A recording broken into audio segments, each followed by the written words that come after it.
আল্লাহ রাসূল সাল্লাল্লাহু আলাইহি ওয়াসাল্লাম তিনি মক্কাবাসীদের উদ্দেশ্যে জিজ্ঞাসা করলেন, ও মক্কাবাসীরা, তোমরা শোনো শোনো, আমি মুহাম্মদ তোমাদেরকে ডাক দিয়েছি, এই পাহাড়ের পিছন থেকে একটি আক্রমণকারী দল তোমাদের উপরে হামলা করার জন্য আসছে।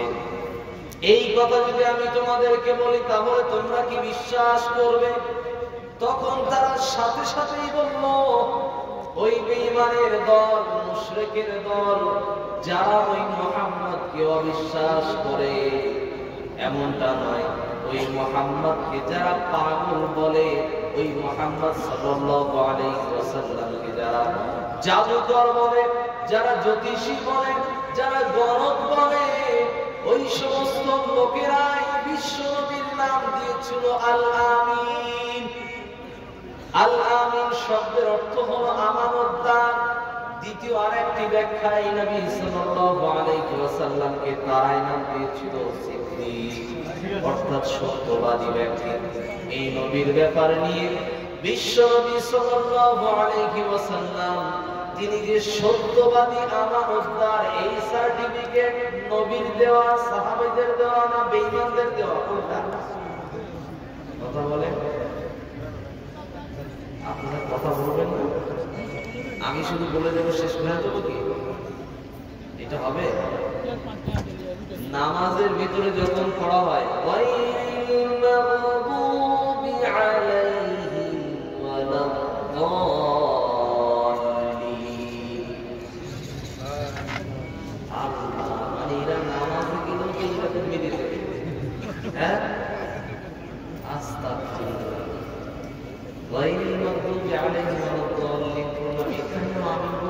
মসজিদে করে,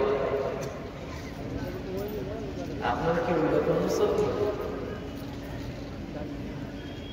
আমি রমজান মাসে তারাবি পড়াচ্ছি, তখন খুবই ছোট ছিলাম, তো পর্দার এপারে নামাজ পড়াচ্ছি আর উপরে মেয়েরা নামাজে দাঁড়িয়ে আছে। তো এমন সময় নামাজের ভিতরে হঠাৎ করে, নামাজ চলছে, নামাজের মাঝখানে হঠাৎ করে পিছন থেকে আওয়াজ আসছে, এই বিয়ে সর সর সর সর। মানে ওর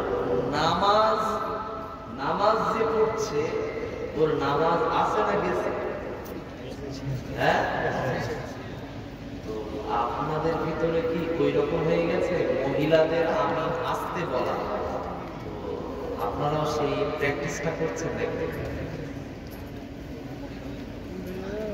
সকলে একটু আওয়াজ দিয়ে পড়েন আমিন। আল্লাহ পাক যেন আমাদের সকলকে কবুল করে নেন, পড়ি আমিন। আল্লাহ পাক রব্বুল আলামিনের রাসূল কারীম সাল্লাল্লাহু আলাইহি ওয়াসাল্লাম তিনি মক্কার লোকেদের জিজ্ঞাসা করার পরে মক্কার লোকেরা বলল, আপনার নাম সত্যবাদী ব্যক্তি, জীবনে আপনাকে মিথ্যে কথা বলতে শুনি নাই, আপনাকে কখনোই আমাদের সাথে প্রতারণা করতে দেখি নাই, অতএব আপনার মতো সত্যবাদী ব্যক্তি, আপনার মতো আমানতদার ব্যক্তি আমাদেরকে ঠকাবে না, এই কথাই আমরা বিশ্বাস করে আপনার সামনে আমরা হাজির হয়েছি। তখন আল্লাহর রাসূল সাল্লাল্লাহু আলাইহি ওয়াসাল্লাম তিনি বললেন, এই পাহাড়ের পিছনের যে শত্রু দল, ওদের কাছ থেকে যদি বাঁচতে হয়, এই বাঁচার আমি উপায় কি বলে দেব না? মক্কার মুশরিকরা সবাই একযোগে এক কথায় উত্তরে বলল, অবশ্যই বলে দেন। বিশ্বনবী তখন বললেন, তাহলে তোমরা পড়ে নাও লা ইলাহা ইল্লাল্লাহু মুহাম্মাদুর রাসূলুল্লাহ। কালিমাতুত তাওহীদের দাওয়াত দিলেন। কালিমাতুত তাইয়্যিবার দাওয়াত দেওয়ার পরে এরপরে একটা পাথর তুলে নিয়ে ওই নবীর উপরে আবু লাহাব নামক একটি জঘন্য নেতা, সে একটি পাথর দিয়ে বিশ্ব নবীর হাতের উপরে ছুঁড়ে মারলো। আল্লাহর রাসূল ব্যথা পেলেন। এই ব্যথা পাওয়াতেই সে শান্ত হয়ে যায় নাই, সে তারপরে আবার মুখের উপরে বলল, তাব্বাল্লাকা ইয়া মুহাম্মদ, এই মুহাম্মদ, তোর হাত ধ্বংস হয়ে যা, তুই ধ্বংস হয়ে যায়। আল্লাহ পাক রব্বুল আলামিন তিনি সহ্য করলেন না।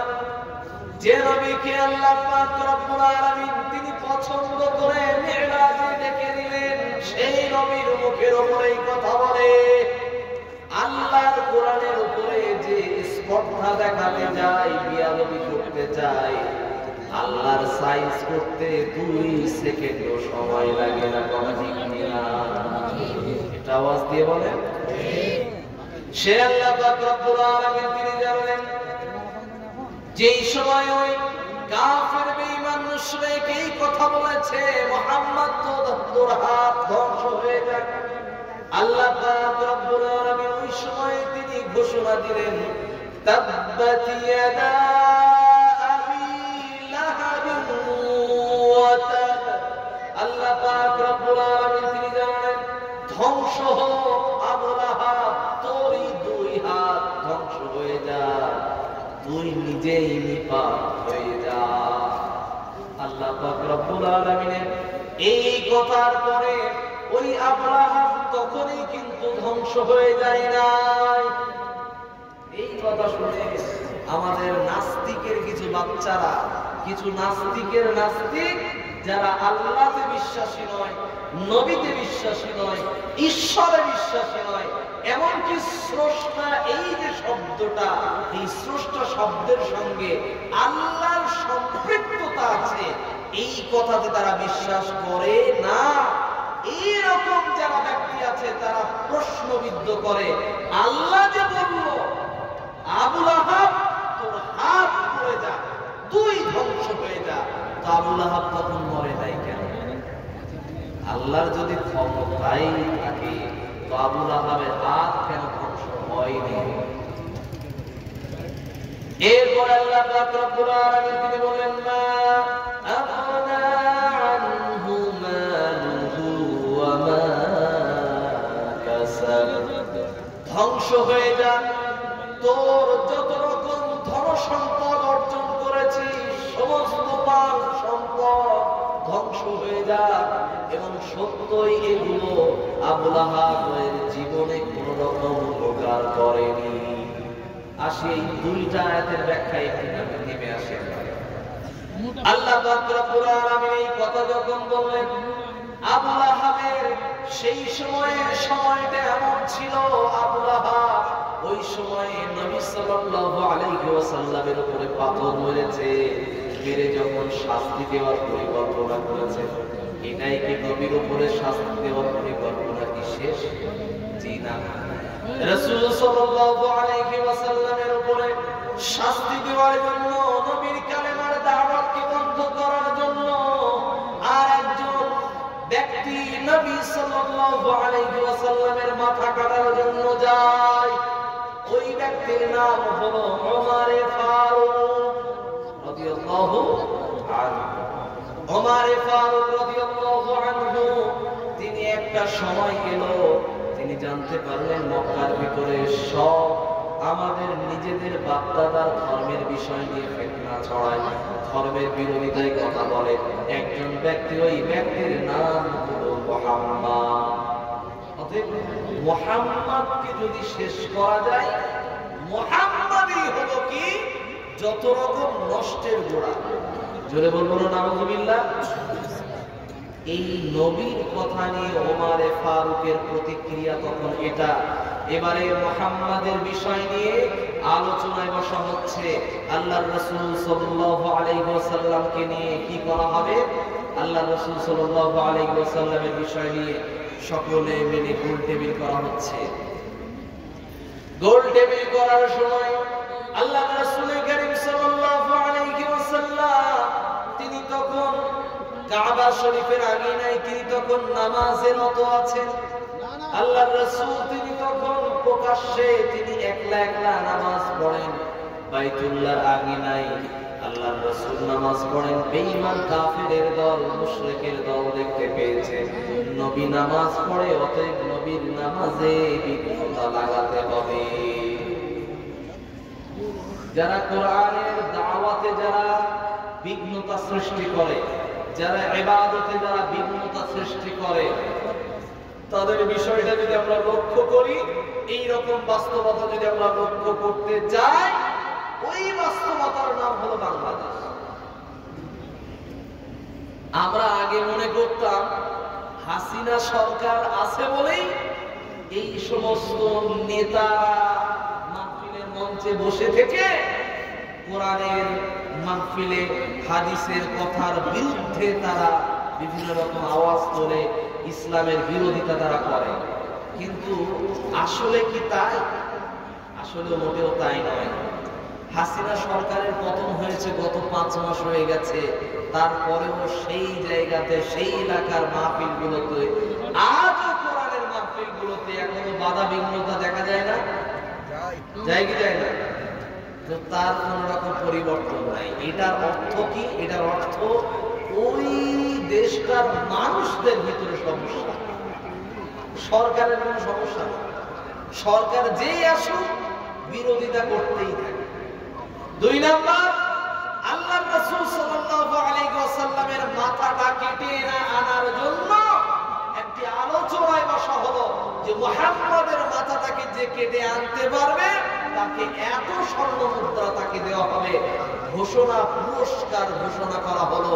আল্লাহর রাসূল সাল্লাল্লাহু আলাইহি ওয়াসাল্লামের ব্যাপারে যেমন বলা হয়েছিল, বর্তমান সময়ে বাংলাদেশের ভিতরে একজন পরিচিত আলোচক, তার নাম মিজানুর রহমান আজহারি, তিনি সমস্ত মুসলমানদের ঐক্যের কথা বলে।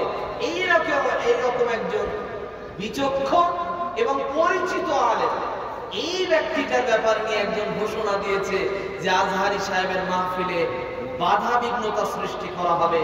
এইরকম একজন ব্যক্তির নাম বিএনপি নেতা।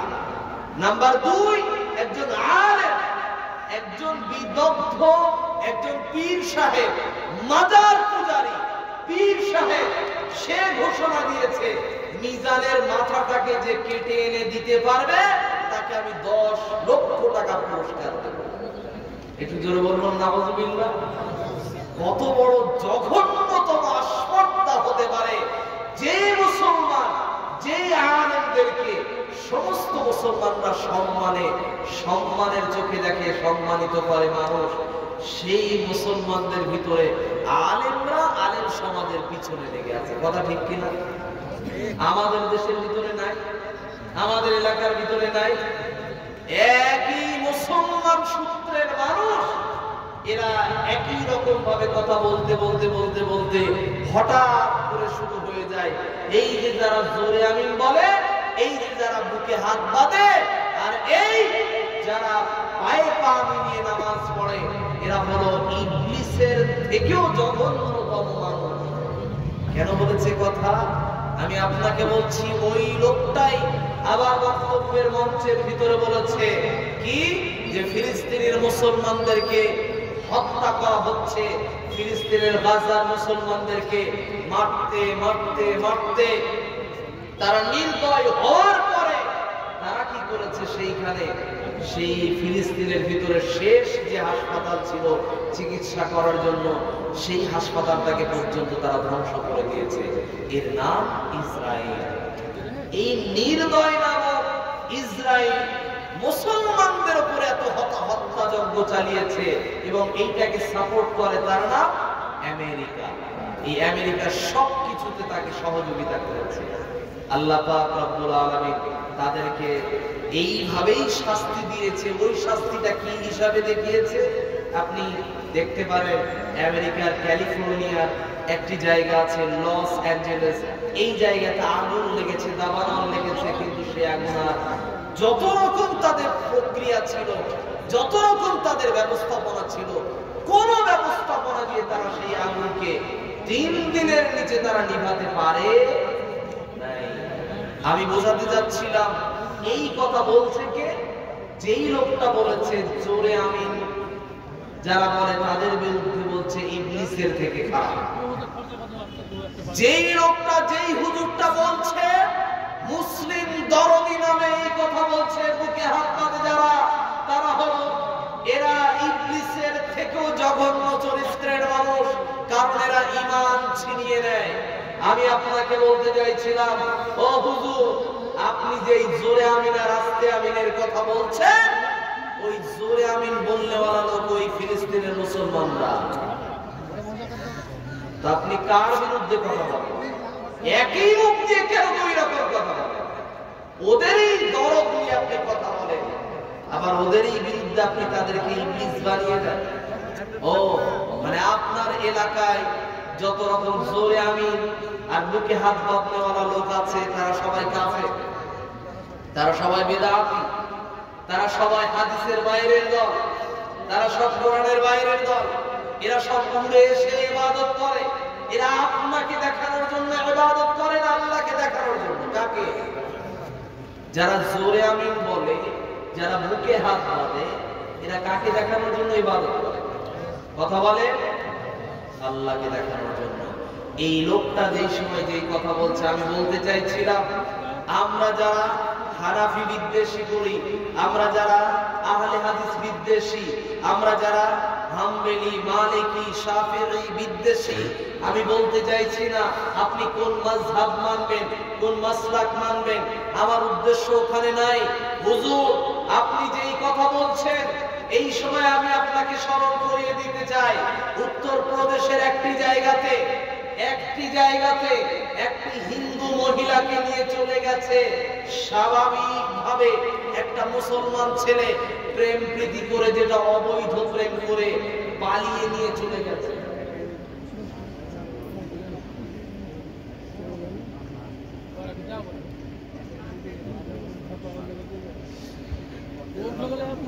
উত্তরপ্রদেশের একটি জায়গাতে মুসলমান ছেলে একটি হিন্দু মেয়েকে নিয়ে চলে গেছে, পালিয়ে চলে গেছে।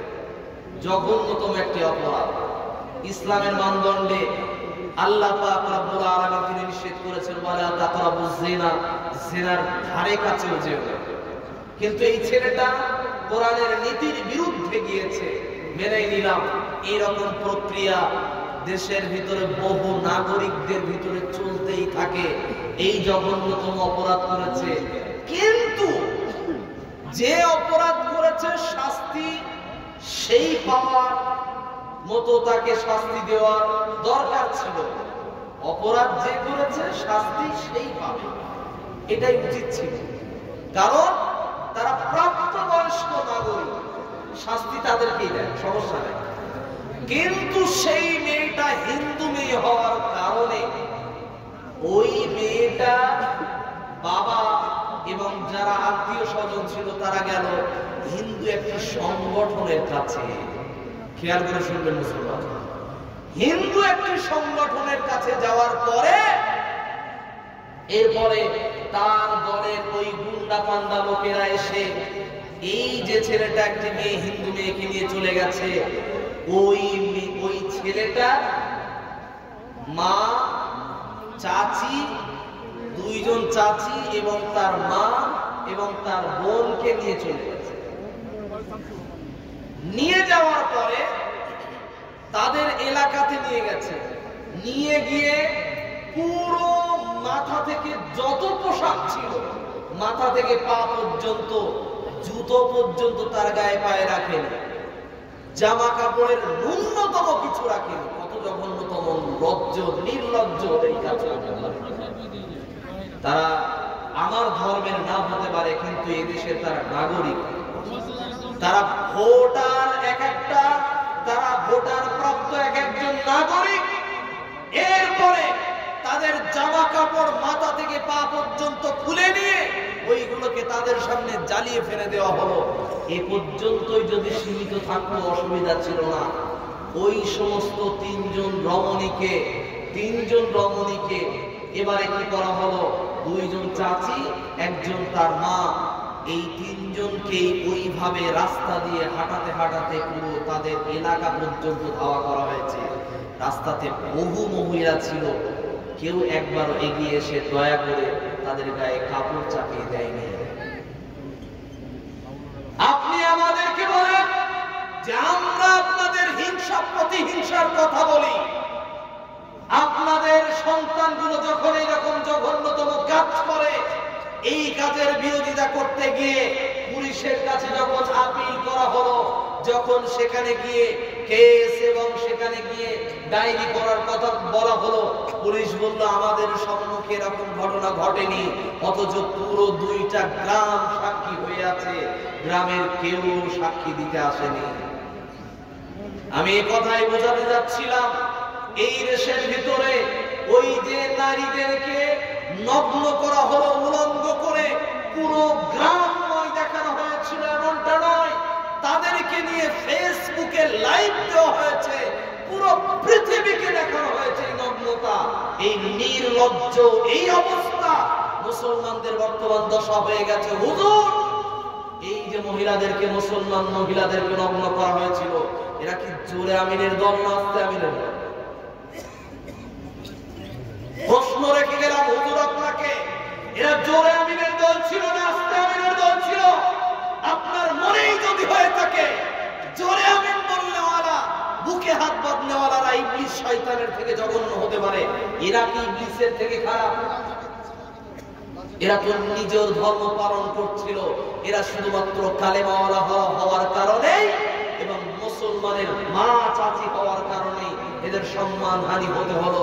আমি আপনাকে বলতে চাইছিলাম হুজুর, দিল্লির জামে মসজিদ কেড়ে নেওয়া হবে, দিল্লির জামে মসজিদ কেড়ে নেওয়ার জন্য ষড়যন্ত্র করা হচ্ছে।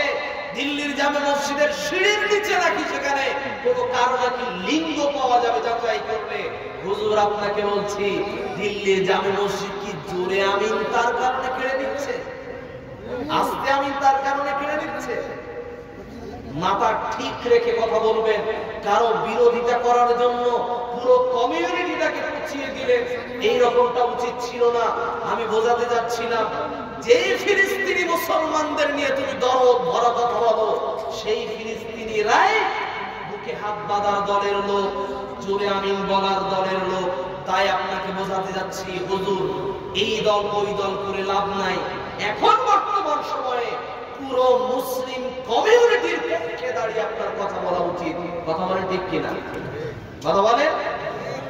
আমাদের দরকার, আমরা যেই সময়ে সমস্ত মুসলিম দলদের কথা বলি আর তোমরা আমাদেরকে বেদাতি, মুশরিক, কাফের, ইবলিসের থেকে জঘন্য বলে আমাদের পরিচয় দাও, তাই না?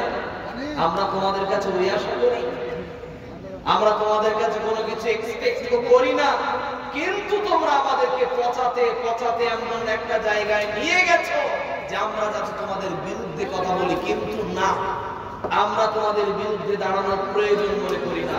আল্লাহ পাক রব্বুল ইজ্জত আমাদের প্রতিটা মুসলমানকে যেন ঐক্যবদ্ধ হয়ে থাকার তৌফিক দান করি, আমিন। কথা বলতে চাইছিলাম, বাংলাদেশের একজন উলামা, বিখ্যাত একজন ওয়াইজ, নাম ডক্টর মিজানুর রহমান আজহারি, মাথা কেটে এনে হাজির করতে পারলে তার নাকি 10 লক্ষ টাকা পুরস্কার দেওয়া হবে। আমি বলতে চাইছিলাম, সেই দেশের ভিতরে প্রশাসন নাই, তিনি কিন্তু এখন অ্যারেস্ট হননি। এই কথা বলার পরে ওনার সামনে যতজন দর্শক ছিল তারা সবাই জুমার নামাজের মুসল্লি, জুমার নামাজের মুসল্লিদের সামনে এইরকম বয়ান রাখছে, এইরকম ঘোষণা দিচ্ছে, অথচ কোন রকম ভাবে মুসলিম দেশ, ইসলামিক কান্ট্রি দাবি করে তারা, তারপরেও এইরকম একটা ষড়যন্ত্র করা, হত্যার ঘোষণা দেওয়ার পরে, হত্যার হুমকি দেওয়ার পরে এখনো সে গ্রেফতার হলো না।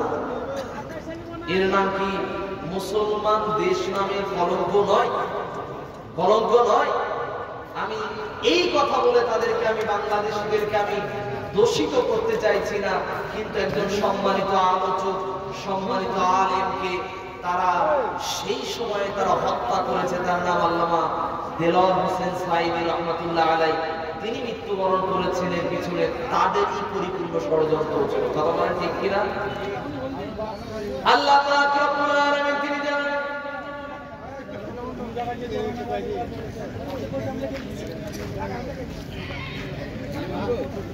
ওই সময় যেমন ভাবে বিশ্ব নবী সাল্লাল্লাহু আলাইহি ওয়াসাল্লামের মাথা কাটার জন্য আলোচনায় বসা হলো, বিশ্ব নবী সেই সময়ে তিনি নামাজে রত আছেন বাইতুল্লাহর আঙ্গিনায়। আল্লাহ রাসূল সাল্লাল্লাহু আলাইহি ওয়াসাল্লামকে দেখে আবু জেহেল তখন কূটনৈতিক একটি চাল চাললো, বলল মুহাম্মদ যে প্রতিদিন এখানে ইবাদত ওই বাইতুল্লাহর চত্বর আমাদের আন্ডারে, আমাদের ক্ষমতার ভিতরে আছে। অতএব মুহাম্মদ যে ওখানে ইবাদত করে আলাদা নীতি নির্দেশনা নিয়ে, আলাদা রকম পদ্ধতিতে, অতএব মুহাম্মদকে কিছু একটা নতুন ভাবে কিছু অপমান করতে হবে, না হলে সে থাকবে না। আলোচনা কি খারাপ লাগছে? শেষ করে দেবো? হ্যাঁ, আল্লাহ রাসূল কারীম সাল্লাল্লাহু আলাইহি ওয়াসাল্লামকে অপমান করার জন্য তারা নতুন একটি ফাঁদ তৈরি করলো। তারা বলল মুহাম্মাদের মাথার উপরে ওইখানে দেখা যায় একটা উটের পচা ভুঁড়ি আছে, ওই ভুঁড়িটা কয়েকদিন যাবত হয়ে গেছে, উটের ভুঁড়িটা অনেক ভারী হয়ে গেছে। ওই ভুঁড়িটাকে নিয়ে কারো কোন রকম শক্তি সামর্থ্য থাকলে যুবক দলেদের ভিতরে চলে যাও, ওই পচা ভুঁড়িটাকে নিয়ে মুহাম্মাদের মাথার উপরে চাপিয়ে দাও, ততক্ষণে আমরা আমাদের আলোচনা মাসওয়ারা সেরে ফেলব। এই ঘোষণা দেওয়ার পরে বিশ্বনবী সাল্লাল্লাহু আলাইহি ওয়াসাল্লামের মাথার উপরে উটের পচা ভুঁড়ি চাপিয়ে দিল। আল্লাহর রাসূল কারীম সাল্লাল্লাহু আলাইহি ওয়াসাল্লাম তিনি তখন আর সিজদা থেকে মাথা উঠাতে পারেন না। আল্লাহর রাসূল সাল্লাল্লাহু আলাইহি ওয়াসাল্লামের এই পরিস্থিতি দেখার পরে মক্কার ছোট ছোট বাচ্চারা বিশ্বনবীর সাথে অনেক সময় খেলা করেছে। ওই বাচ্চাগুলো বিশ্বনবীর কন্যা ফাতেমার কাছে দৌড়ে যায়। ফাতেমার কাছে গিয়ে বিশ্বনবী সাল্লাল্লাহু আলাইহি ওয়াসাল্লামের ব্যাপারে খবর দিয়ে বলে, ফাতেমা তুই গিয়ে দেখ তোর বাবার মাথায় উটের ভুঁড়ি চাপিয়ে দিয়েছে বেঈমানের দল। ফাতেমা কান্না করতে করতে আব্বাজানের কাছে যায়। দৌড়াতে দৌড়াতে গিয়ে দেখে বিশ্বনবীর মাথার উপরে উটের পচা ভুঁড়িটা চাপানো। বিশ্বনবীর কন্যা ফাতেমা তখন বেঈমানদের দিকে লক্ষ্য করে বলে, এই বেঈমানদের কখনোই আমার আব্বা কখনোই কোন রকম কটু কথা বলে নাই, আমার আব্বু জীবনে কোনোদিন তাদের গালিগুলোজ করে নাই, বরং এই মক্কার লোকেদের প্রতিটা পদক্ষেপে উপকার করে। এই মক্কার লোকেদের ভিতরে ছিনতাই করার স্বভাব আছে, এই মক্কার লোকেদের ভিতরে চোর যার লুটপাট করে মাল সম্পদ মেরে দেওয়ার, গুম করে দেওয়ার ব্যাপার থাকে। কিন্তু আমার আব্বা জানের কাছে যতজন মক্কার নেতারা লোকেরা মাল সম্পদ জমা রাখে আমানত ব্যাংকিং সিস্টেম হিসাবে, আমার আব্বা কোনোদিন কারো মাল দুর্নয় কোনোদিন আত্মসাৎ করে নাই। আমার আব্বা এমন মানুষ এতিমের মাথায় হাত বুলিয়ে দেয়। আমার আব্বা এমন মানুষ গরিব মানুষের ক্ষুধার্তের সঙ্গে ক্ষুধার্তের জন্য ক্ষুধার্তদের কাছে সহযোগিতা করে, ক্ষুধার্তদেরকে আহার দান করে। এইরকম মানুষের মাথায় তোমরা ভুঁড়ি চাপিয়েছো, তোমরা মানবতার দুশমন। এরপরে কান্না করতে করতে বিশ্বনবীর মাথার উপর থেকে ভুঁড়িটা নামাতে চেষ্টা করে। ঠেলাঠেলি করতে করতে কোন রকম ভাবে মাথা থেকে ভুঁড়িটা নামিয়ে দিল। বিশ্বনবী সাল্লাল্লাহু আলাইহি ওয়াসাল্লাম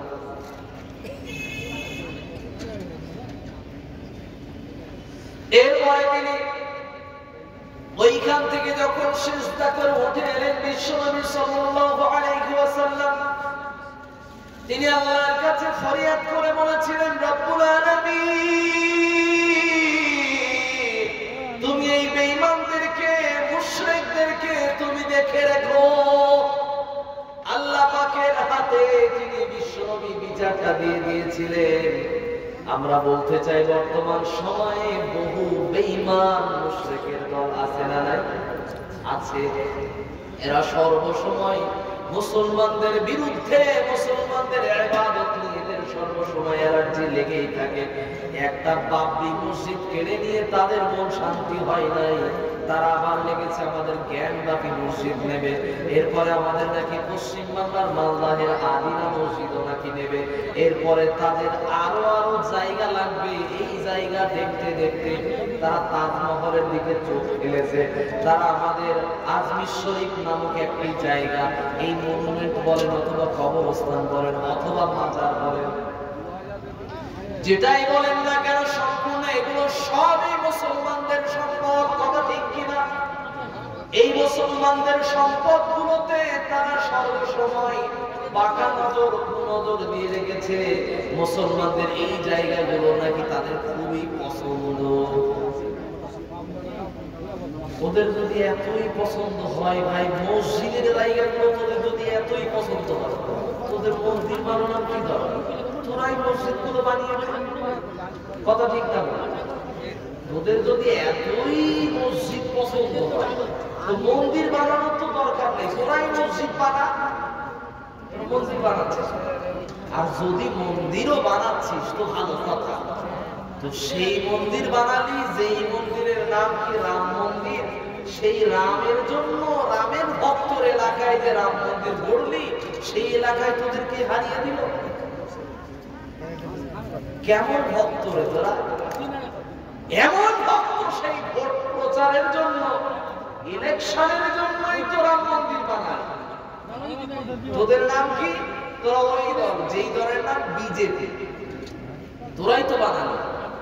যদি কোনো সংগঠন বানাতো মেনে নিতাম যে ওটা একটা হিন্দু সংগঠন বানিয়েছে, মানতাম, সমস্যা ছিল। ওটা উদ্বোধন করতে যাচ্ছে কে? সে হলো দেশের বিজেপির একজন সব থেকে বড় মাথা, সাথে আমাদের দেশেরও বড় মাথা, তার নাম প্রধানমন্ত্রী। তিনি গিয়েছেন রাম মন্দির উদ্বোধন করেন। আচ্ছা বলেন তো, আমাদের মসজিদ যদি উদ্বোধন হয় কাদের দ্বারা হবে? নেতার দ্বারা না আলেমদের দ্বারা? কোনটা? আলেমদের দ্বারা। হিন্দুদের এতটাই দায় পড়ে গেছে, পুরোহিত বাদ দিয়ে, ব্রাহ্মণ বাদ দিয়ে, একজন নেতার দ্বারা একটা মন্দির উদ্বোধন করতে হবে। হিন্দুদের সম্মানে এত ঘাটতি পড়ে গেছে, তাদের পুরোহিতদের কোনো দাম নেই। আমরা তো আমাদের ওলামাদেরকে অনেক সম্মান, কথা ঠিক না বল? আমরা তো আমাদের ওলামাদেরকে মাদ্রাসা উদ্বোধন করার জন্য ডাকি, মাদ্রাসা মসজিদ উদ্বোধন করার জন্য আমরা কোন নেতাদেরকে তেল মারি না, কথা ঠিক না? তোমাদের এত দায় পড়ে গেছে যে নেতা দিয়ে করতে হবে, তাও তো মেনে নিলাম, নেতা দিয়ে উদ্বোধন করলে ভালো কথা। তাও সেই মন্দিরের ভিতরে এত দুর্নীতি হয়েছে, এত দুর্নীতি, এক বছরের ভিতরেই ওই ছাদের ফাটল দিয়ে পানি পড়তে শুরু করেছে। কত খাওয়া খেয়েছে এরা! যদি একটা রাম মন্দির থেকে এত খাওয়া খায়, এরা দেশের কি খাওয়া খেয়েছে? দেশের ভিতরে নোটবন্দি করলো কারা? ওরাই। দেশের ভিতরে জিএসটি চালু করলো, সম্পূর্ণভাবে লাগু করলো কারা? ওরাই। দেশের ভিতরে গ্যাস ফ্রি দিল কারাই? ওরাই। এই গ্যাস ফ্রি দেওয়ার নামে এত গ্যাস দিয়েছে, গ্যাসের নামে উল্টো করে বাঁশ দিয়ে দিয়েছে জনগণকে। এত বড় বড় বাঁশ দিয়েছে। বাঁশ যখন ছিল, গ্যাসের দাম যখন ছিল কত? 400 থেকে 600 টাকা। এই গ্যাসের দাম পুরো পাল্টে হয়ে গেল কত? ডবল।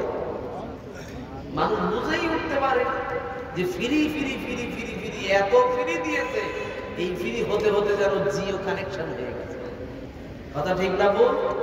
জিও যখন নতুন এসেছিল তখন কি? শুধুই ফ্রি, শুধুই ফ্রি, শুধু রিচার্জ করো, কলের জন্য চার্জ লাগবে, বাকি ইন্টারনেটের কোনো কি নাই, সব আনলিমিটেড। ফ্রি হতে হতে হতে হতে এমন হয়ে গেল এখন জিও ছাড়া আর কি নাই? উপায় নাই। এখন যেই সময় জিও ছাড়া উপায় নাই, ওই সময়ই শুধু হলো এবারে কি 900 টাকা 1000 টাকার নিচে আর রিচার্জ হবে না। আমি আপনাকে বলতে চাইছি, সুযোগে অসৎ ব্যবহারকারীরা এরাই তারা যারা মুসলমানদেরকে কি করে? মুসলমানদেরকে দরদ দেখায়, মুসলমানদের মহিলাদেরকে টুপি পরায়। কি টুপি পরায়? মুসলমানের মেয়েদেরকে বলে, তোমাদের যে তালাক দেয় তোমাদের স্বামীরা, মুসলমান স্বামীরা, আমাদের বড্ড দুঃখ হয়। দুঃখটা কি? দুঃখটা হলো এটাই, তোমাদেরকে এক জায়গায় বসে 3 তালাক দিলে হানাফি মাযহাবে পুরো তালাক হয়ে যায়, আর অন্যান্য মাসলাক মাযহাবের দিক থেকে যদি দেখা হয় তাহলে এক জায়গায় বসে 3 তালাক দিলে 1 তালাক বলে গণ্য হবে, 50 তালাক দিলেও এক তালাক দেওয়ানো হবে। আমাদের আবার মুসলমানদের তালাকের সিস্টেমও আছে কি এরকম দেখেন, কোরআন হাদিসের সিস্টেমে কিছু যাওয়ার দরকার নাই। এই এখন বর্তমান তালাক হলো কি, তুই তালাক, তোর মা তালাক, তোর বাপ তালাক, তোর 14 কোটি সব তালাক। বিয়ে করেছে শ্বশুরকেও বিয়ে করিনি, শাশুড়িকেও বিয়ে করিনি, ওর মা বাপ কাউকে বিয়ে করে সবকেই তালাক দিয়েছে। মানে এটা কি, এটা আনন্দ চিত্তে বলে, খুশি মনে বলে, হাসতে হাসতে বলে, তাই না? আমাদের বউরাও সেই স্বামী যেমন আজরাইল, বউ তেমন কি ডাইনি। এ আবার স্বামীর উপরে কি দেয়, অপবাদ দেয়। রাস্তা দিয়ে যখন বের হয়েছে, বের হওয়ার পরে একটা লোক দেখে বলছে, যুবক ছেলে দেখে বলছে, ভাবি ওহ তোমার যা লাগছে না। এই কথা যখন বলেছে, ও তখন বাড়ি এসে আয়নার সামনে থেকে আর সরেই না, আয়নার সামনে দাঁড়িয়েছে তো দাঁড়িয়েছে, ও আর নড়েই না। স্বামী বাড়ি এসে বলছে, তুমি যা আয়নার সামনে দাঁড়িয়ে আছো এতক্ষণ ধরে, আয়নাই তো লজ্জা পাচ্ছে, তোমার নাই লজ্জা নেই। এই কথা যখন বলছে, বলছে তুমি এতদিন একবারও আমার দিকে ফিরে দেখেছো কেন? কারণ কি বললো, আমি পাড়া দিয়ে যখন যাচ্ছিলাম, পাড়ার যুবক ছেলেরা আমারে দেখে শুধু বলে, ভাবি তোমার যা লাগছে না, মানে তাদের কাছে আমি প্রশংসার পাত্র। কিন্তু এতদিন তুমি আমারে যে বিয়ে করেছো, একদিনও আমারে দেখে মনে হয়নি যে আমি একটা সুন্দরী রমণী। বোন আপনাকে বলছে, আপনি সাজগোজ করেন মরা বাড়ি যাওয়ার সময় আর বিয়ে বাড়ি যাওয়ার সময়। আপনি তো সাজগোজ আপনার স্বামী তো করেন, তো আপনি রাস্তার লোককে দেখানোর জন্য সাজগোজ করেছেন, তাই রাস্তার লোক আপনাকে বাজারের আলু দর যেমন ভাবে করে, যে আলুটা ভালো না ওই আলুটা খারাপ, এই মালটা ভালো না ওই মালটা খারাপ, একই রকম সম্মাননা আপনাকেই দিয়েছে রাস্তার লোক। তারাই আপনাকে সম্মানে ভূষিত করেছে যে তোমাকে হ্যাপি লাগছে। এই হ্যাপি লাগছে শোনার জন্য তোমার যত রকম 5 কিলো 10 কিলো আটা ময়দা মেখে তুমি রাস্তায় বের হও, তোমার স্বামীর জন্য তুমি আটা ময়দা মাখো না। কথা ঠিক না বল? এই রাস্তার মানুষকে পাগল করার জন্যই তুমি এই কাজ করেছো, তাই তোমাকে তোমার স্বামী প্রশংসা করে না। তুমি রাস্তাঘাটে বের হও ঢেকে ঢুকে, তুমি 10 কিলো 5 কিলো আটা মাখলেও আমার কোনো সমস্যা নাই, আপত্তি নাই। সমস্যা হলো তুমি মাথা থেকে পা পর্যন্ত ঢেকে যাও, কেউ তোমাকে ভাবি বলে ডাকার সুযোগ পাবে না, এই স্পর্ধা কেউ দেখাবে না, তোমাকে দেখে সকলে মাথা নিচু করে দেবে। তুমি যদি তোমার নিজের পর্দার ভিতরে তুমি যদি সীমাবদ্ধ হতে পারো, তাহলে পুরুষও তার সীমারেখায় সে ঠিক থাকবে। সে তার সীমারেখা থেকে সীমা ছাড়িয়ে তোমার দিকে কোন রকম টিটকিরির চোখ, তুচ্ছ তাচ্ছিল্যের চোখ, নেশা যৌবনের যত রকম তুচ্ছ তাচ্ছিল্যতার প্রকাশ কিছুই করতে পারবে না। এরা আবার ওই সময়ে এই কথা বলতে বলতে স্বামী যেই বলে, তোমাকে কি আর প্রশংসা করবো, তোমাকে তো প্রশংসা করি খুব ভালো লাগে, বলছে ওই এখন বলছি তাই বলছি। যে কথা বলেছে তখন স্বামী বিভিন্ন রকম কথাবার্তা বলতে বলতে বলতে বলতে একটু চরম সীমারেখায় পৌঁছে গেছে। তখন এই মহিলাটাই একটা জাতীয় বাক্য ব্যবহার করে। সে কথাটা কি জানেন? আমি বলে তোমার সংসার করতেছি, অন্য কেউ হলে করতো না। বিয়ে করেছেন 10 বছর 20 বছর 50 বছর হয়ে গেছে, এর দাঁত পড়ে গেছে, পুরো দাঁত 32টার কোনো দাঁত নাই। এ তখনও ওই কথা বলতেছে, আমি বলি তোমার সংসার করতেছি, অন্য কেউ হলে করতো না। আচ্ছা বলেন তো, এই যে এখন তোতলাটে বুড়ি হয়ে গেছে, এই কথা বলার কোনো দরকার আছে? তুই আসিস বুড়ো যদি এখন বলে তুই রয়েছিস না, বাড়ি যা। কোন বাড়ি যাবে? তোর বাপও গেছে, ভাইও গেছে, মাও চলে গেছে, কেউ যাবে টাকা। আমি বলে তোমার সংসার করতেছি, অন্য কেউ হলে করতো না। এই কথা শুনিনি কয়জন বলেন? আছে কেউ এরকম? তার মানে কেউ নেই।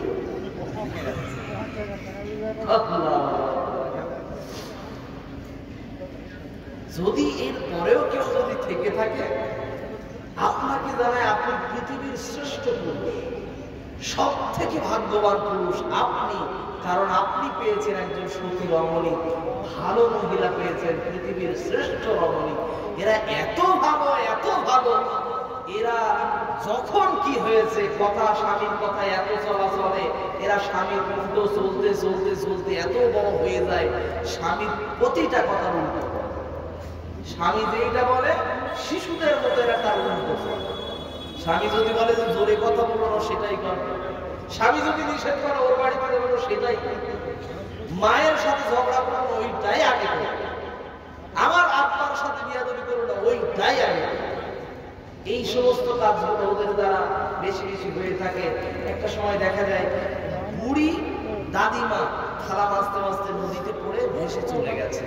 ওর নাতি এসে দাদুর কাছে এসে বলছে, এই দাদু, তোর বুড়ি নদীতে পড়ে সে ওই নদী ওই দিকে চলে গেছে। দাদু দৌড়াচ্ছে, নাতি দেখে বলছে, এই দাদু, বুড়ি মরে গেছে বলে মাথাও খারাপ হয়ে গেছে, বুড়ি গেছে এইদিকে, তুই দৌড়াচ্ছিস এই দিকে। দাদুর কথা শুনে, ওই নাতির কথা শুনে দাদু তখন বলছে, বুড়িটা তোর না। বলছে বুড়ি তোর। বলছে বুড়ি যদি আমারই হয়ে থাকে আমি জানি, ও সারা জীবন কোনোদিন আমি যেই দিকে যেতে বলেছি কোনোদিন ওই দিকে যায়নি।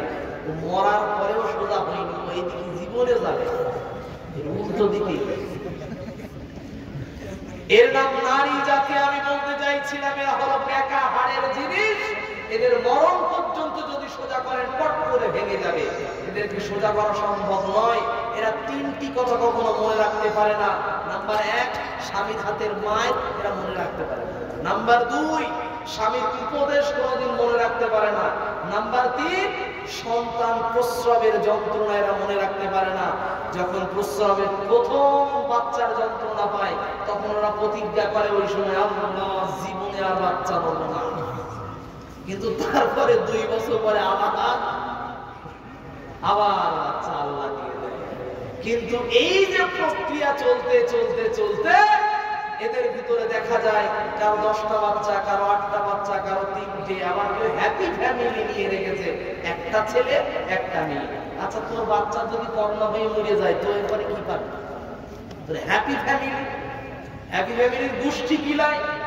এই কাজের কাজ করা হলো ইহুদি খ্রিস্টান। ইহুদিরা বাচ্চা নিয়েছে, তারা বাচ্চা নিয়েছে মিনিমাম 6টা থেকে 7টা 8টা, আর পৃথিবীর মুসলমানদেরকে শিখিয়েছে 2টার বেশি বাচ্চা নেওয়া যাবে না। বর্তমান সময় আমাদের দেশে বাচ্চা নিবন্ধন করা নিয়ে বিভিন্ন রকম পুরস্কার দেওয়া হয়।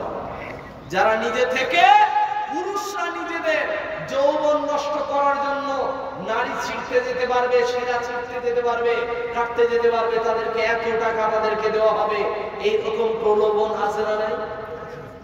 হাসপাতালের দেয়ালের গায়ে লেখা থাকে।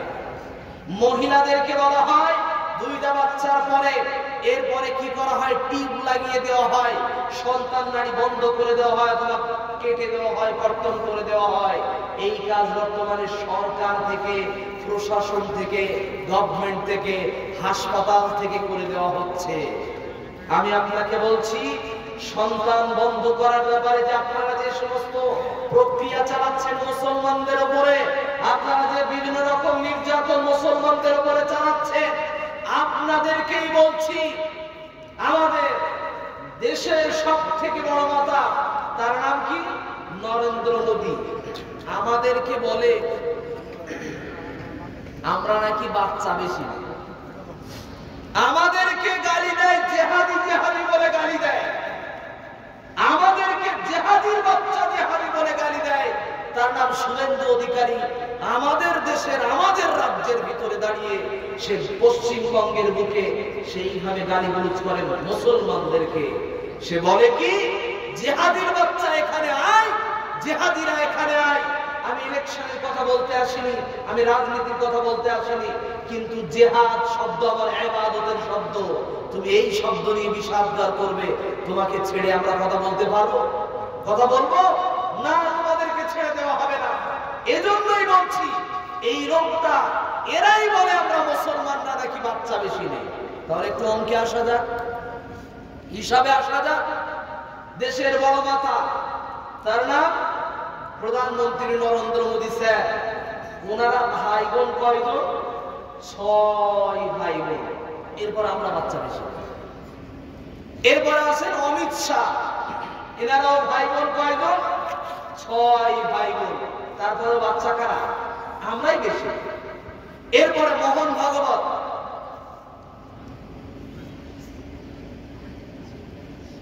এনারা ভাই বোন কয়জন? 7 জন। আমাদের মুসলমানদের উপরে সবসময় বুলডোজার চালায় একটি রাজ্য আছে, ওই রাজ্যের নাম কি? এই জায়গার যিনি মাথা হয়ে আছে তারাও 7 ভাই বোন। তারপরে বাচ্চা কারা বেশি নেয়? আমরাই যত রকম দোষের গোড়া, তোমরা কোনো দোষের নয়। আমি বলতে চাইছি এই দেশের ভিতরে এত জনগণ বাড়ছে, এই জনগণটাকে যদি জনশক্তিতে রূপান্তরিত করতেন, জনগণকে যদি ঠিক মতো কাজ দিতে পারতেন, জনগণকে যদি ঠিক মতো ইনকাম দিতে পারতেন, দেশের ইকোনমিক্স, দেশের জিডিপি বাড়তো না কমত? জিডিপি বাড়তো না কমত? বাড়তো। সেদিকে আপনি নাই, কলকারখানায় নাই, শিক্ষার খাতে আপনার ব্যয় নাই, শিক্ষার খাতের দিকে আপনার উৎসাহ নাই, হাসপাতালের আপনার উৎসাহ নাই। আপনার এই দিকে উৎসাহ না বাড়িয়ে, আপনি এই দিকে খরচ খরচা না বাড়িয়ে, আপনি দেশের ভিতরে যত রকম অনৈতিকতা আপনি সাপ্লাই করেন। আল্লাহ পাক আমাদের দেশের নেতাগুলোকে যেন সুমতি দান করেন, পড়ি আমিন।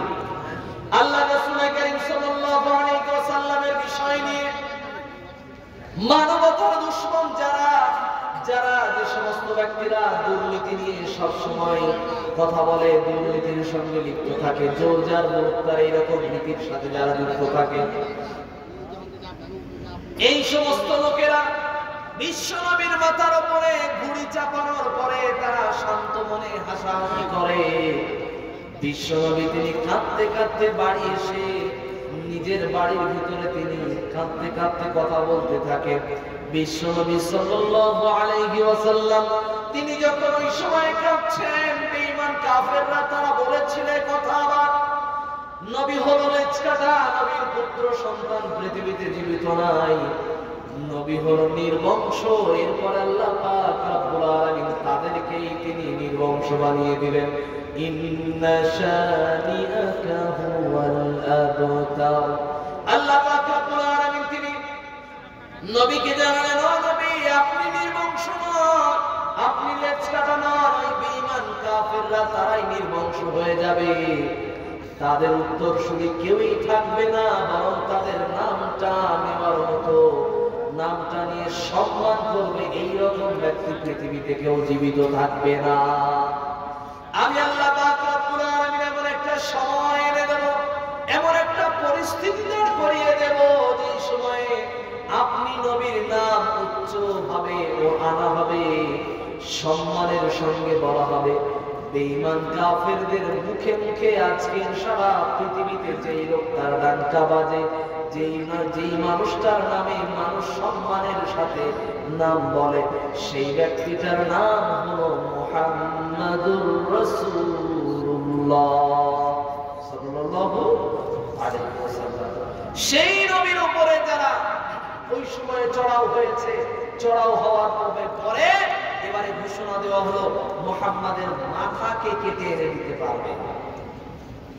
ওমর ফারুক তিনি এবারে উঠে দাঁড়িয়ে বললেন, মুহাম্মাদের মাথাটাকে আমি কেটে এনে দিতে পারবো। মুহাম্মাদের মাথা কেটে এনে দেওয়ার জন্য যখন ওমর ফারুক রাজি হয়ে গেল, তিনি যখন বের হবেন এবারে বিশ্বনবীকে তিনি মাথা কাটার জন্য তিনি প্রস্তুতি নিয়ে নিলেন।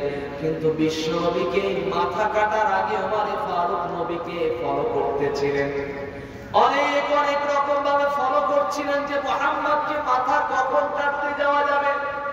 এই কাটতে যাওয়ার জন্য বিশ্বনবী সাল্লাল্লাহু আলাইহি ওয়াসাল্লাম তিনি যখন কোরআন তেলাওয়াত করেন, কোরআন তেলাওয়াতের সময়ে ওমর ফারুক তিনি বিশ্বনবীর কাছাকাছি যাওয়ার জন্য চেষ্টা করেন।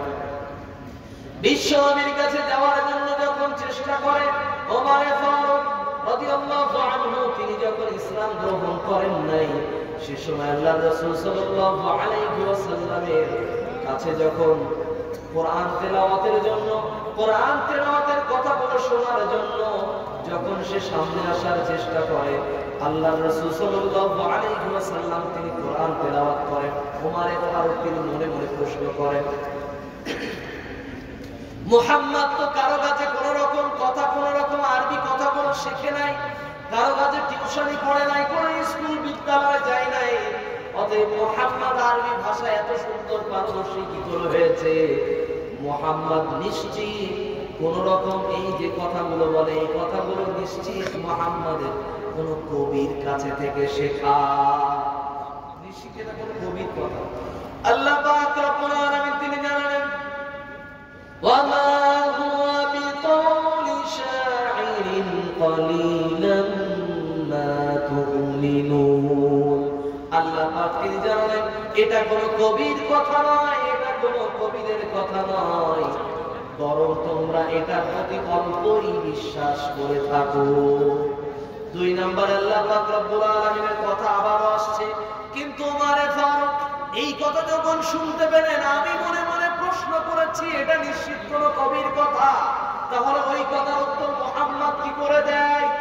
তাহলে নিশ্চিত মুহাম্মাদের কাছে কোন রকম গণকের সহযোগিতা আছে, মুহাম্মদ কোন গণকের কথা বলে, এই কথা যখন সে মনে করেছে, আল্লাহ পাক তিনি উত্তর দিয়ে দিলেন, ওয়ালা বিকাউলি কাহিনিন কলিলাম মা তাযাক্কারুন। এটা কোন গণকের কথা নয়, কোন কবির কথা নয়, কোন জ্যোতিষীর কথা নয়। এই কথা যখন আল্লাহ উত্তর দিয়ে দিলেন, একই কথা যখন আল্লাহ বলে দিলেন, বলে দেওয়ার পরে কলিলাম মা তাযাক্কারুন, তোমরা খুব অল্পই এটাকে অনুধাবন করো, এটাকে তোমরা মেনে চলো, এই কথা যখন আল্লাহ বললেন, বিশ্বনবীর ব্যাপারে যখন এই কথা ধারণা করছেন, তখন ওমর ফারুক তিনি মনে মনে আবার ভাবলেন যে তাহলে এটা কার কথা হতে পারে? কবির কথা নয়, গণকের কথা নয়, জ্যোতিষীর কথা নয়, জাদুকরের কথা নয়, তাহলে কার কথা হতে পারে? মনে মনে ভাবছেন কে? কথা বলবেন কে? ওমর। উত্তর দিচ্ছেন কে? আল্লাহ। বের হচ্ছে কার মুখ থেকে? নবীর মুখ থেকে। নবী সাল্লাল্লাহু আলাইহি ওয়াসাল্লাম এরপরে তিনি উত্তরে বললেন, তানজিলুম মির রাব্বিল আলামিন। এটা কোন গণকের কথা নয়, কবির কথা নয়, এটা স্বয়ং সারা বিশ্ব জগতের প্রতিপালক আল্লাহর পক্ষ থেকে আসা নাযিলকৃত বাণী আল কুরআন। একটু জোরে বলা যাবে না সুবহানাল্লাহ? আল্লাহ পাক রব্বুল আলামিন তিনি ওমর ফারুকের সমস্ত কনফিউশন গুলো, কথাগুলোর উত্তর যখন দিয়ে দিলেন, তখন ওই সময় ওমর ফারুক তিনি ঠান্ডা মনে উত্তরগুলো নিয়ে তারপরে তিনি বাড়ি চলে গেলেন। সকালবেলা আমার মাথার টনক পড়ে গেল, না মুহাম্মাদের মাথা কাটতেই হবে। এবারে গরমে গরমে বেঈমান কাফেরদের সাথে আবার দেখা হলো, তারা আমার উৎসাহ দিয়ে দিল যে মক্কার ভিতরে তুমি হলে বীর একটা সন্তান, তোমার নাম ওমর, তুমি পারবে মাথা কেটে এনে দিতে।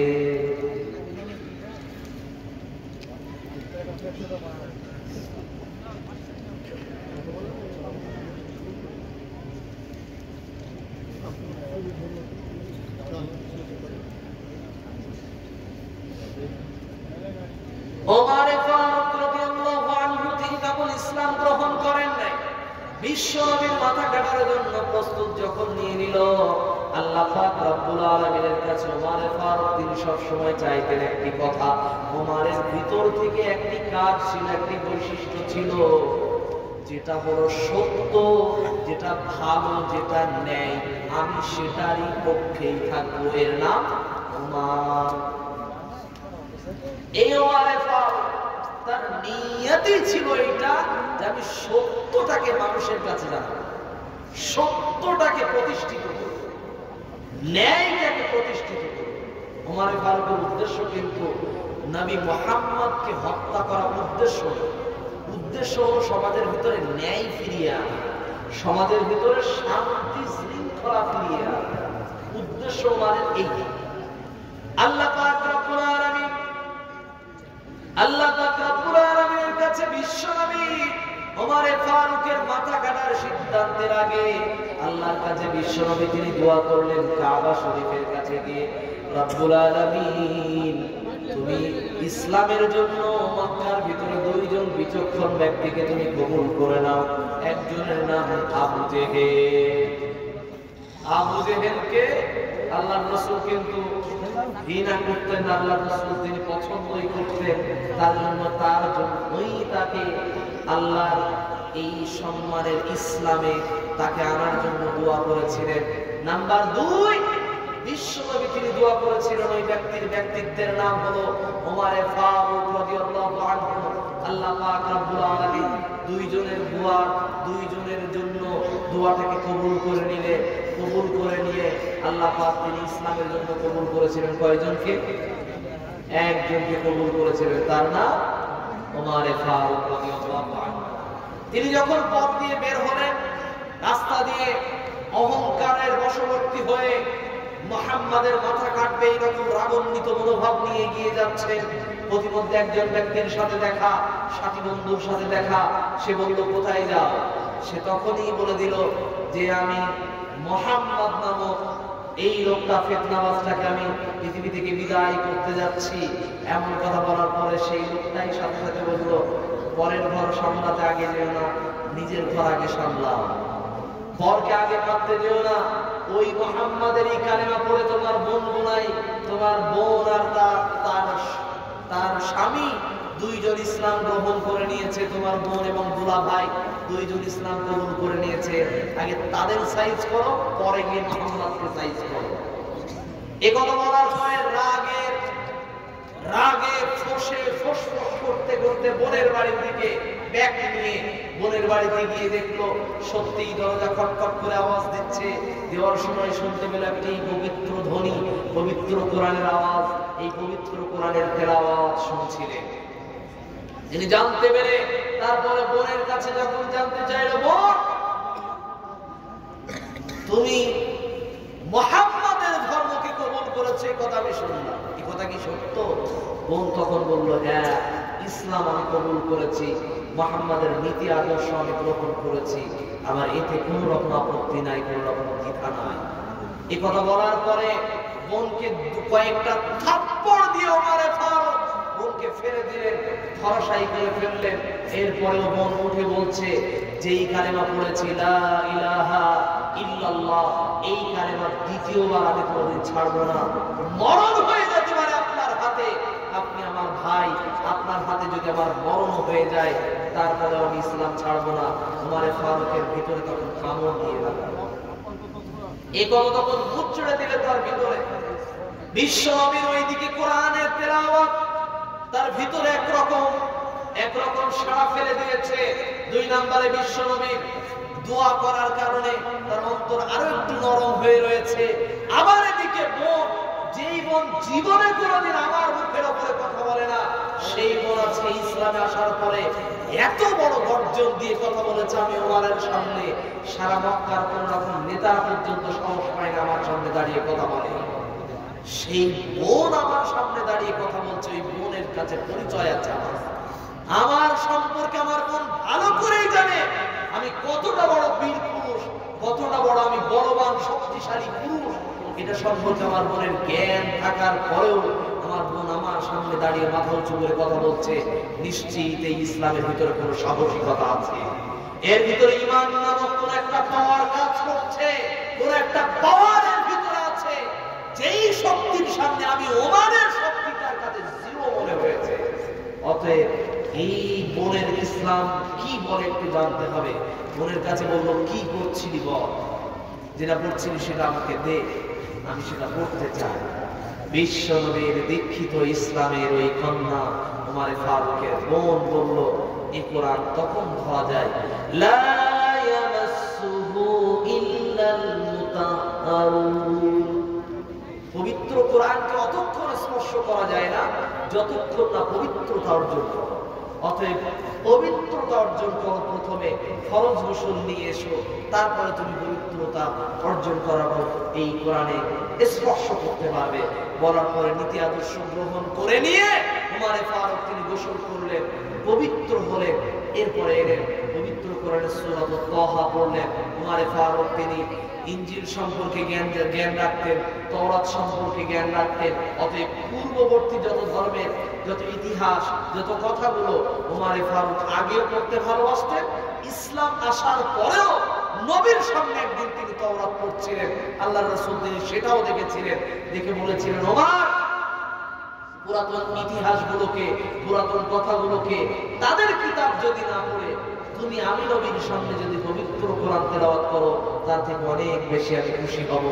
নবীর খুশির জন্য সে সেই দিন থেকে তাওরাত তেলাওয়াত করা, তাওরাত পাঠ করা বাদ দিয়ে দিয়েছিলেন। তার মানে তাওরাতের ভাষা সম্পর্কে জ্ঞান ছিল কার? ওমর। এই উমারে ফারুক এর কাছে নবী মুসার ঘটনা স্পষ্ট ছিল, ফেরাউনের ঘটনা স্পষ্ট ছিল, ইব্রাহিম আলাইহিস সালাতু ওয়াস সালামের ইতিহাস তার কাছে স্পষ্ট ছিল, বনি ইসরাইলের ইতিহাস তার কাছে স্পষ্ট ছিল। সবগুলো পেয়েছে সূরা তাহার ভিতরে। যখন দেখতে পেল সূরা তাহার ভিতরে মারিয়ামের কথা আছে, মুসার কথা আছে, ফেরাউনের কথা আছে, আসিয়ার কথা আছে, অতএব এই কোরআন তো যেন তেন কিতাব না। এই কোরআন তো এমন সুন্দর মাধুর্যময় কথা, যে কথা আমরা তো আরবিতে কথা বলি, আরবি কবিতা জানি, আরবি কবিতা পড়েছি, আরবি সাহিত্য পড়েছি। এই সাহিত্যের উপরে সাহিত্য পৃথিবীর কোন সাহিত্য নাই। এই কবিতার উপরে পৃথিবীর কোন কেউ কবিতা দিতে পারে না। আর রহমান আল্লামাল কোরআন খলাকাল ইনসান আল্লামাহুল বায়ান, প্রতিটা আয়াতে আয়াতে শেষ অক্ষর নূর। এত সুন্দর শব্দমালা, এত সুন্দর প্রাঞ্জল ভাষা পৃথিবীর কেউ সাজাতে পারে না। আল্লাহ বলছে পবিত্র কোরআনের ভিতরে, ওয়াশ-শামসি ওয়া দুহাহা ওয়াল কমারি ইযা তালাহা ওয়ান নাহারি ইযা জাল্লাহা ওয়াল লাইলি ইযা ইয়াগশাহা, প্রতিটা অক্ষরের শেষ অক্ষর কি? হা আলিফ, হা আলিফ, হা আলিফ। এত সুন্দর শব্দমালা পৃথিবীর কেউ রাখতে পারে না। আলহামদুলিল্লাহি রাব্বিল আলামিন আর রহমানির রহিম মালিক ইয়াউমিদ্দিন, শেষ অক্ষরের নিচে প্রতিটাতে শেষে কি আছে? শেষে যেন একটা নুন অথবা মিম, নুন অথবা মিম, এরকম সুন্দর শব্দমালা দিয়ে গাঁথা, এরকম শব্দমালা পৃথিবীর কেউ সাজাতে পারবে না। এই জন্যই উমারে ফারুক তার অন্তরটা কেঁদে উঠলো, এত সুন্দর ভাষা, এই ইসলামের এত সুন্দর দিক নির্দেশনা। অতএব এই ধর্মের যে ধর্মের সম্পূর্ণ যে প্রচারক, তার কাছে আমার যেতে হবে। এবারে বোনের কাছে তখন দাবি জানানো, বোন ওই মুহাম্মাদের মাথা কাটতে যাচ্ছিলাম, আমি অনেক বিয়াদবি করেছি, মুহাম্মাদের কাছে ক্ষমা চাওয়ার জন্য, ইসলাম গ্রহণের জন্য যেতে চাই, মুহাম্মাদকে আমাকে মাফ করবে? অথচ নবীর নামে আল্লাহ সার্টিফিকেট দিলেন, ওয়ামা আরসালনাকা ইল্লা রাহমাতাল লিল আলামিন। নবী হলেন শেষ নবী, ওই নবী যেই নবীকে আল্লাহ পাঠিয়েছেন রাহমাতুল লিল আলামিন হিসেবে, অর্থাৎ দয়াবান ব্যক্তিত্ব হিসাবে, সেই নবী যাকে তাকে জানের দুশমনকে পর্যন্ত নবী ক্ষমা করে দিয়েছে। মক্কা যখন বিজয় করেছিলেন, সেই মক্কাবাসীদের সকলকে নবী ক্ষমা ঘোষণা করে দিয়েছিলেন। আমি আপনাকে বলতে চাইছিলাম, এইরকম একটি দল বাংলাদেশের ভিতরে, ইসলামিক একটি রাজনীতির একটি দল, জামাত ইসলামী একটি দল, অন্যান্য সমস্ত নেতাদের তারা সব বিষয়ে তারা ইসলামিক এই রাজনীতি দলকে কোণঠাসা করার জন্য তাদেরকে বঞ্চিত করেছে, তাদেরকে বানচাল হিসেবে বাতিল বলে ঘোষণা করেছে, তাদেরকে জেল দিয়েছে, ফাঁসি দিয়েছে, জবাই করেছে। তারপরেও তারা এই সময়ে দেশের ভিতরে সকলেই যেমন ভাবে মুক্তি পেয়েছে, তারাও একটা মুক্তিপ্রাপ্ত দল হিসেবে বিবেচিত হয়েছে। কিন্তু তারপরে তারা যখন সব সুযোগ পেয়েছে, সুযোগ পাওয়ার পরেও তারা বর্তমানে ঘোষণা দিয়েছে, আমরা তোমাদের সকলকে ক্ষমা করে দিলাম। আমি বোঝাতে যাচ্ছিলাম, বিশ্ব নবীর নীতি আদর্শে যারা আদর্শিত হতে পারে, এরা অবশ্যই ভালো দিক নির্দেশনা পাবে। বিশ্ব নবীর আদর্শে আদর্শিত হওয়ার জন্য এলেন কে? এবারে ফারুক বোনের দ্বারা এবারে বিশ্বনবীর দরবারে আসছে। বিশ্বনবীর দরবারে যখন আসছে, আলী রাদিয়াল্লাহু আনহু, আমির হামজা দুইজন দাঁড়িয়ে গেছে, পারওয়ান হিসাবে দাঁড়িয়ে গেছে। ওমরকে রুখে দিতে, জবাই করতে আমাদের সময় লাগবে না। ভাইপো অথবা ভাই দুইজন, একদিকে আলী চাচতো ভাই আর একদিকে চাচা, দুইজন মিলে পারওয়ানের মতো দাঁড়িয়ে গেল। বলল ওমরকে শান্ত করতে, বীর পুরুষ হতে পারে, আমাদের কাছে কিছু না, তাকে শান্ত করতে আমাদের 2 সেকেন্ড সময় লাগবে। নবী, আপনি শুধু নবী হিসাবে একবার আদেশ করেন, অনুমতি দেন, তাকে শেষ করে ফেলুন। আল্লাহ রাসূল কারীম সাল্লাল্লাহু আলাইহি ওয়াসাল্লাম তিনি বললেন, না, ওমরকে ঢুকতে দাও। আমি দেখতে পাচ্ছি তার ভিতরে ইসলামের গন্ধ পাওয়া যায়, তার ভিতরে ঈমানের গন্ধ পাওয়া যায়। অতএব ওমরের চেহারা দেখে মনে হয় সে ইসলাম বিরোধিতার জন্য আসে নাই। সুবহানাল্লাহ বলবো না? যেই ওমর আসলো মুহাম্মাদের মাথা কাটার জন্য, সেই ওমর আবার ইসলাম গ্রহণের জন্য সম্পূর্ণ পাল্টি খেয়ে গেল। আমি বলতে চাইছি এই রকম